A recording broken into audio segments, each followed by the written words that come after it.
Fala pessoal, mais um Noite Alvinegra no ar, nosso terceiro conteúdo nesse sextou. Galera, vamos falar sobre o nosso Botafogo de Futebol e Regatas, que segue trabalhando visando a partida contra o Flamengo. E quem trabalhou nesses últimos dias e tem boas chances de voltar a ser relacionado para a partida contra o Flamengo é o Nathan Fernandes. Nathan, que se machucou no período de treinamentos da Seleção Brasileira na última data FIFA.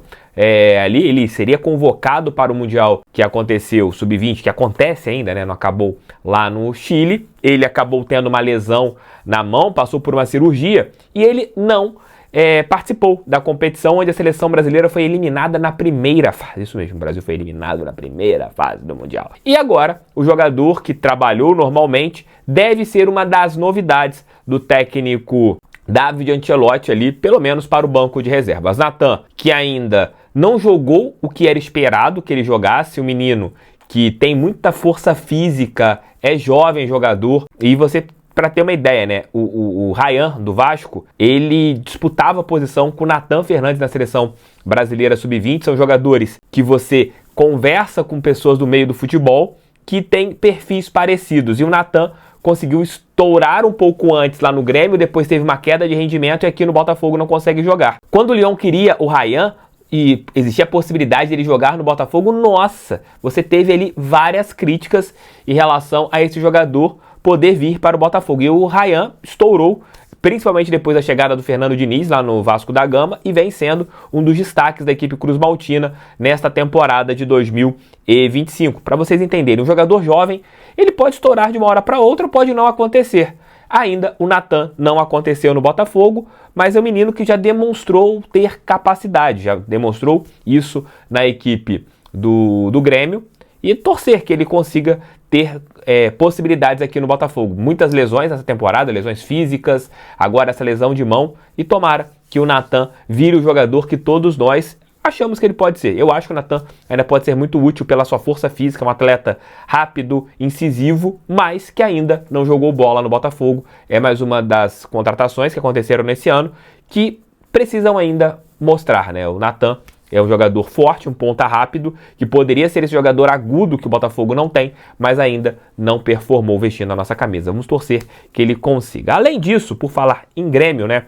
Houve o cancelamento do show da cantora Dua Lipa, que seria no dia 22 de novembro no estádio Newton Santos. Isso poderia impactar 2 jogos do Botafogo no Campeonato Brasileiro. A partida contra a equipe do Sport Recife, esse jogo vai acontecer dia 19 ou dia 20 de novembro, porque será após a data FIFA, né? Então a CBF ainda não divulgou as datas desses 2 jogos, e com isso a partida pode ser no dia 19 ou no dia 20, e o jogo contra a equipe do Grêmio, no dia 21 ou no dia 22 também de novembro. Pelo que eu tenho até mesmo conversado com algumas pessoas, né, do meio musical, o show da Dua Lipa estava muito pequeno, que me respeitem, eu estou criando problemas agora, em relação à procura, né? Você não estava tendo procura em relação aos ingressos do show desta cantora, que é um sucesso mundial, mas você não estava conseguindo vender tantos ingressos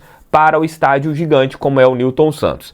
E com isso, esse show vai sair do Newton Santos e vai para a área externa da Farmácia Arena, lá na Barra da Tijuca. A Farmácia Arena ali está dentro do complexo olímpico que existe no Rio de Janeiro. E quem já comprou ingresso pode solicitar apenas a troca, né, do local, e quem preferir o reembolso pode fazer o reembolso. Então, se você é fã da Dua Lipa e está assistindo aqui o nosso conteúdo, Botafogo ele tira o show do Newton Santos, vai o show para a Barra da Tijuca e o Botafogo vai jogar contra Sport e Grêmio na sua casa sem nenhum problema. Inicialmente, né, se você não tivesse estas mudanças, né, a respeito do final do Campeonato Brasileiro, nesta rodada, quando foi marcado o show, o Botafogo não jogaria no Rio de Janeiro. Mas como você teve a antecipação do Campeonato Brasileiro, do final, no caso da temporada, você teve esta mudança e isso impactou no show da Dua Lipa.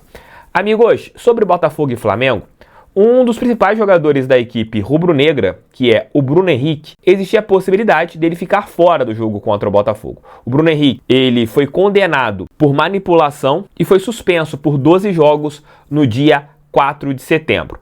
Porém, ele ainda não cumpriu nenhuma partida, devido a um efeito suspensivo. E segundo meu querido amigo Renan Moura, setorista do Flamengo, pela Rádio Globo, o atacante escapou da pauta que aconteceria no STJD hoje. Se o Bruno Henrique ele participasse da pauta e a sua punição fosse referendada, ele ficaria fora do jogo contra o Botafogo. Ele está com efeito suspensivo e, devido a este efeito suspensivo, ele vai jogar normalmente contra a gente na próxima quarta. Bruno Henrique, ele também está indiciado pela Polícia Federal e denunciado pelo Ministério Público Federal. Ele é réu por fraude em aposta esportiva. Ele é acusado de receber um cartão na partida contra o Santos no Brasileiro de 2023. Então o Flamengo, como a gente trouxe aqui até no Almoço com o TF, tá com sorte, né? Não teve jogadores convocados para as suas seleções e também vai manter o Bruno Henrique, que poderia ser julgado e punido, né? Agora o efeito suspensivo cair, mas vai seguir atuando normalmente. Algumas pessoas próximas ao John Textor estão colocando que esta vitória que aconteceu nos bastidores teve uma prorrogação a respeito do pagamento da Ares. Você ter tido 2 profissionais saindo, isso foi uma vitória jurídica do John Textor. E através dessa vitória jurídica, o empresário norte-americano, segundo seus aliados, isso é positivo para ele permanecer tanto à frente da Eagle e também à frente do Botafogo. Mas é aquilo que a gente vem sempre falando aqui no canal. O Textor pode continuar sendo o cara à frente do nosso clube, mas tem que resolver as questões financeiras. Eu tô chato em relação a isso, eu adoro o John Textor, acho que todos os botafoguenses são gratos ao John Textor, mas ele precisa resolver todas as questões financeiras. Porque que resolvendo, ele vai continuar à frente do Botafogo, vai continuar fazendo trabalho, espero que aprendendo com os erros que ele teve nesta temporada e a partir dali levar o Botafogo a um ano de 2026 melhor do que foi o ano de 2025. Mas todas essas saídas, a renúncia do Christophe Malon, que o Textor vai escolher o nome do substituto, então é uma pessoa mais ligada a ele, e também a saída do Mark Offolter, que era outro membro do conselho, e a entrada do nigeriano Hemen Seyo, com a aprovação do John Textor, isso mostra que o norte-americano voltou a ter forças lá junto à Eagle Football. Vamos torcer, né, que todas essas questões sejam resolvidas e que o Botafogo ele volte a respirar. É isso que a gente quer, é isso que a gente torce e vai dar tudo certo. Tomara que o Textor resolva todas essas questões e o Botafogo ele siga um caminho de vitória. Valeu, tamo juntos, fogo neles, pra cima deles, fogão, sempre fogão. De que ano essa camisa aqui e qual goleiro do Botafogo usou essa camisa? Quero saber se a galera chegou aqui no final do Noite Alvinegra e vamos ver se vocês vão responder isso aqui nos comentários. Qual goleiro utilizava esta camisa aqui e ela foi de que ano do Botafogo? Respondam ou o ano ou a camisa. Vamos ver se a galera vai acertar. Valeu, fui, fogo neles, beijos, tamo juntos.